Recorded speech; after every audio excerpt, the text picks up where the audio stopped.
서울의 밤은 수천 개의 욕망이 뒤엉켜 빛나는 거대한 보석함과 같았다. 박서연은 48층 펜트하우스의 통창 앞에 서서 발 아래 펼쳐진 도시의 눈부신 파노라마를 응시했다. 그녀의 이름으로 세워진 도시의 스카이라인을 이루는 몇몇 건물들이 저마다의 조명을 밝히며 존재감을 과시하고 있었다. 성공한 건축가 박서연. 세상은 그녀에게 찬사를 보냈지만 정작 그녀 자신은 그 화려함 속에서 길 잃은 아이처럼 외로웠다. 유리창에 비친 자신의 모습은 완벽하게 재단된 실크 블라우스만큼이나 차갑고 단단해 보였지만 눈동자 속에는 누구에게도 들키고 싶지 않은 깊은 공허가 일렁였다. 2년 전 텅 빈 옷장과 짧은 메모만이 남편의 부재를 알렸다. 당신에게 일은 가족보다 중요했으니까. 비난인지 체념인지 모를 그 문장은 그녀의 심장에 박힌 가시가 되었다. 하나뿐인 아들 우지는 작년부터 보스턴에서 건축학도의 꿈을 키우고 있었다. 가끔 걸려오는 전화 속 아들의 목소리는 점점 더 멀게 느껴졌다. 이 넓은 집, 그녀의 성공을 증명하는 이 공간은 이제 그녀를 가두는 화려한 감옥일 뿐이었다. 손안의 스마트폰이 진동했다. 화면에는 김지영이라는 이름이 떠 있었다. 대학 시절부터 모든 것을 함께 해온 그녀의 유일한 버팀목. 서연아, 또 혼자 야경 보면서 와인 마시고 있지? 나와. 오늘 새로 생긴 재즈바. 지영의 메시지는 언제나처럼 직설적이고 따뜻했다. 하지만 서연은 움직일 수 없었다. 화려한 가면 뒤에 초라한 민낯을 보이는 것이 두려웠다. 미안, 내일 아침 일찍 미팅이라. 다음에 꼭 가자. 익숙한 거짓말을 보내고 나자 씁쓸함이 밀려왔다. 그녀는 무의식적으로 손가락을 움직여 낯선 아이콘을 눌렀다. 에테르니타스. 상위 1%를 위한 프리미엄 데이팅 앱. 내가 미쳤지. 처음에는 비웃었지만 외로움이 뼛속까지 스며드는 밤이면 어쩌면이라는 기대를 품게 되었다. 적어도 이곳에는 성공한 건축가 박서연이 아닌 그냥 박서연을 알아봐줄 사람이 있지 않을까. 수많은 프로필이 스쳐 지나갔다. 대부분은 노골적으로 부를 과시하거나 공허한 미사역으로 자신을 포장하고 있었다. 실망감이 밀려올 때쯤 한 프로필이 그녀의 시선을 사로잡았다. 다니엘 정, 49세, 뉴욕 홍콩 기반 M&A 전문가, MIT MBA, 영혼의 깊이를 나눌 수 있는 파트너를 찾습니다. 사진 속 남자는 온화하면서도 날카로운 눈빛을 지녔다. 고급스러운 수트 차림과 배경으로 보이는 뉴욕 맨해튼의 스카이라인은 그의 성공을 짐작게 했다. 하지만 서연의 마음을 흔든 것은 그의 자기소개 글이었다. 세상의 기준이 아닌 서로의 가치를 알아볼 수 있는 사람. 당신의 열정과 고독까지 사랑할 준비가 되어 있습니다. 마치 그녀의 일기장을 훔쳐본 듯한 문장이었다. 서연은 홀린 듯 관심 있음 버튼을 눌렀다. 기적처럼 몇 분 만에 매칭 알림이 울렸다. 다니엘 정이 보낸 메시지는 정중하고 지적이었다. 박서연 건축가님, 당신의 이름은 건축계의 별과 같습니다. 당신의 건물들은 단순한 콘크리트 덩어리가 아니라 도시의 영혼을 담는 그릇이라고 생각해왔습니다. 이런 우연한 기회로 당신을 알게 되어 진심으로 기쁩니다. 서연은 가슴이 뛰는 것을 느꼈다. 그는 그녀의 성공을 인정하면서도 그 안에 담긴 철학까지 이해하고 있었다. 그들의 대화는 봇물 터지듯 이어졌다. 르 코르비지에와 안도 타다오, 피카소와 백남준, 금리 인상과 가상자산의 미래까지. 다니엘은 놀라울 정도로 박식했고 서연의 어떤 말에도 깊이 공감하며 귀를 기울였다. 온라인이라는 사실을 잊을 만큼 그와의 대화는 편안하고 즐거웠다. 그녀는 몇 년 만에 처음으로 깊은 잠에 빠져들었다. 다니엘은 서서히 그러나 확실하게 그녀의 삶을 파고들었다. 아침을 여는 그의 메시지는 뉴욕의 햇살처럼 따스했고 밤을 닫는 그의 목소리는 서울의 야경처럼 다정했다. 그는 바쁜 와중에도 그녀의 일정 하나하나를 기억했고 그녀가 설계한 건물을 찾아가 찍은 사진을 보내오기도 했다. 서연 씨의 열정이 느껴져요. 정말 멋집니다. 그의 칭찬은 그녀의 얼어붙었던 자존감을 녹였다. 어느 날 그는 망설이며 화상통화를 제안했다. 목소리만 듣는 건 너무 아쉬워요. 잠깐이라도 당신의 얼굴을 보고 싶은데 혹시 실례가 될까요? 서연은 잠시 망설였지만 그를 보고 싶은 마음에 수락했다. 화면에 나타난 다니엘은 사진보다 더 매력적이었다. 부드러운 미소, 지적인 눈빛, 배경으로 보이는 그의 서재는 고급스럽고 정돈되어 있었다. 와, 정말 다니엘 씨네요. 생각했던 것보다 훨씬 더... 서연은 말을 잇지 못했다. 서연 씨야말로 정말 아름답군요. 당신의 눈빛에서 지성과 따뜻함이 함께 느껴져요. 통화는 네트워크 상태가 좋지 않다는 이유로 1분 만에 짧게 끊겼다. 미묘하게 그의 입모양과 소리가 어긋나는 듯한 느낌이 스쳤지만 서연은 그것을 대수롭지 않게 여겼다. 그의 다정한 목소리와 눈빛이 주는 설렘이 모든 의심을 덮어버렸다. 그래, 그는 진짜야. 그는 내 사람이야. 그 남자, 뭔가 이상해. 삼청동 카페에서 지영이 단호하게 말했다. 그녀는 서연이 보여준 다니엘의 프로필 사진과 메시지들을 꼼꼼히 살피고 있었다. 너무 완벽하잖아. 직업, 학벌, 외모, 매너. 꼭 만들어진 사람 같아. 그리고 화상통화가 1분 만에 끊겼다고? 요즘 세상에? 지영아, 넌 너무 의심이 많아. 세상엔 좋은 사람도 많아. 그는 정말 달라. 뭐가 달라? 데이팅 앱에서 만난 지 한 달도 안 된 남자야. 아직 정식으로 만난 적도 없잖아. 넌 너무 외로웠던 거야, 서연아. 그래서 헛것을 보는 거라고.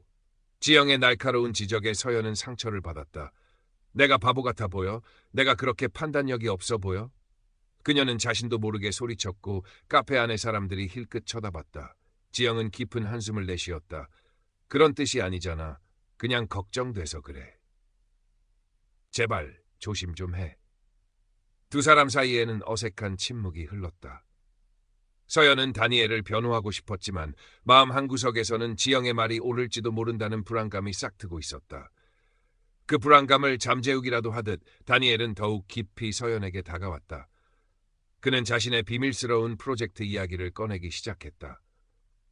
그는 홍콩의 유력 투자그룹과 손잡고 필리핀 팔라완 섬에 에덴시티라는 이름의 친환경 스마트시티를 건설하는 프로젝트를 총괄하고 있다고 했다. 이건 단순한 리조트 개발이 아니에요. 서연 씨. 이건 인류의 미래를 위한 투자예요. 자연과 기술이 완벽하게 조화를 이루는 지상 낙원이죠.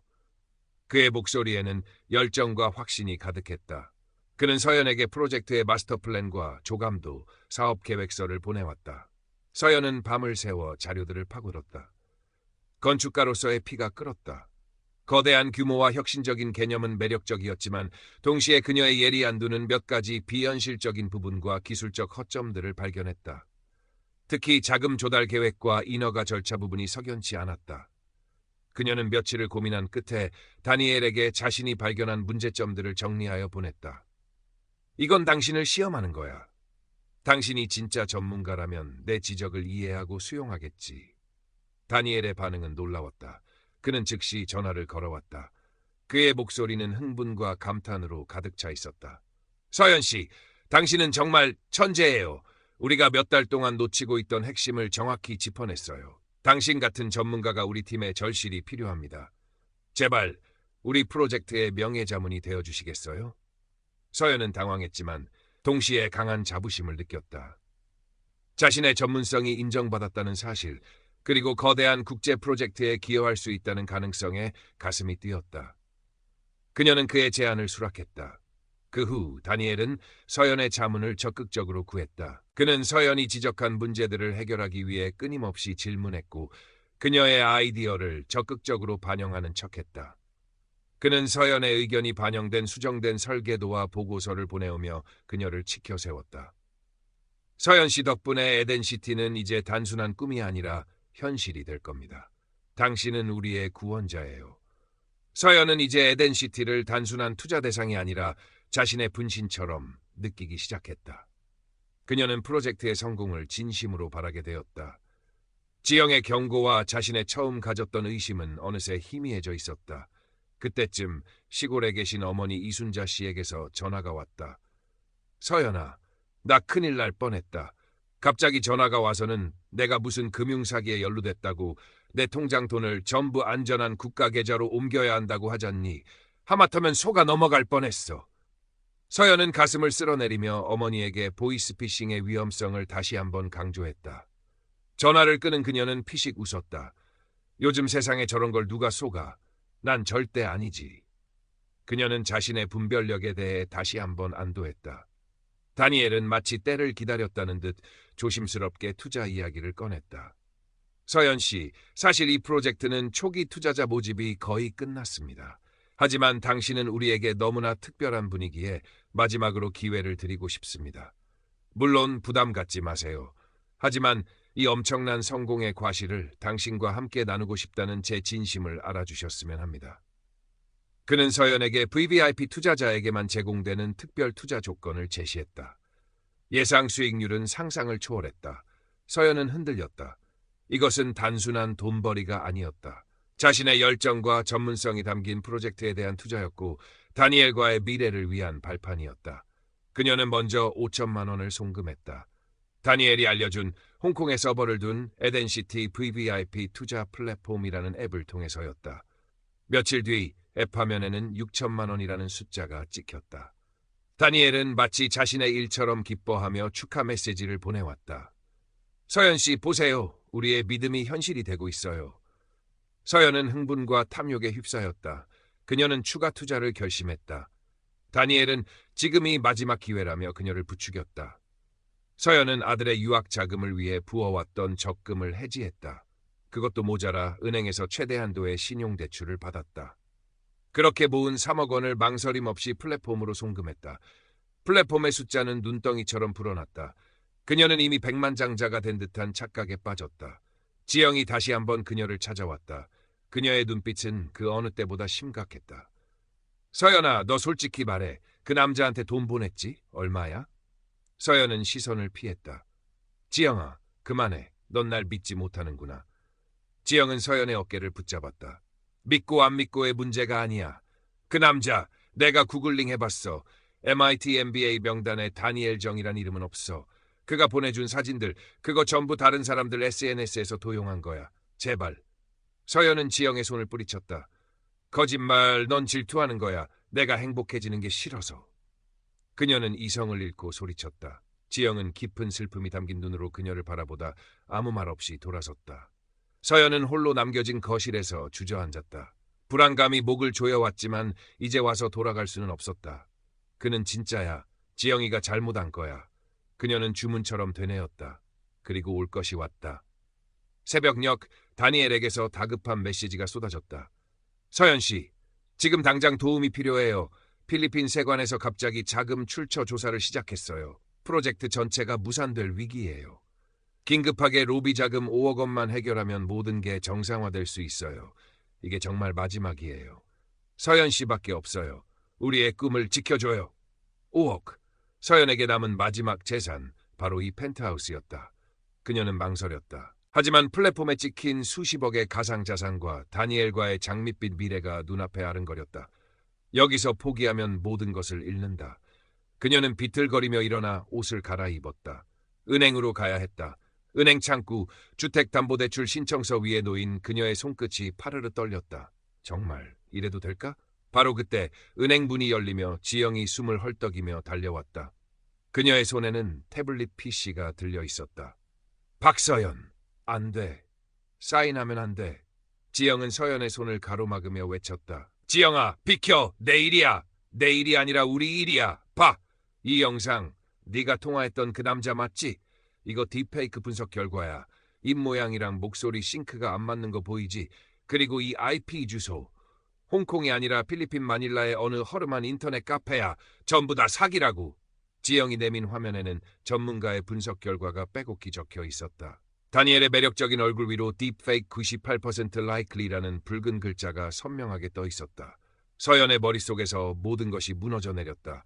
퍼즐 조각들이 맞춰지듯 그동안 애써 외면했던 모든 위화감들이 한꺼번에 밀려왔다. 짧았던 화상통화, 미묘한 어색함, 지영의 경고, 어머니의 보이스피싱. 그녀는 떨리는 손으로 다니엘에게 메시지를 보냈다. 다니엘 씨, 당신 누구예요? 전송 실패. 전화를 걸었다. 없는 불 열었다. 에테르니타스와 에덴시티 VVIP 플랫폼 모두 흔적도 없이 사라져 있었다. 세상이 빙글 돌았다. 화려한 성공, 지적인 교감, 영원한 사랑. 모든 것이 한낱 신기루였다. 그녀는 거대한 사기극의 주인공이었을 뿐이었다. 그녀는 은행 바닥에 주저앉아 아이처럼 목 놓아 울었다. 수많은 사람들이 그녀를 쳐다보았지만 아무것도 느껴지지 않았다. 그녀의 세계는 이미 폐허가 되어 있었다.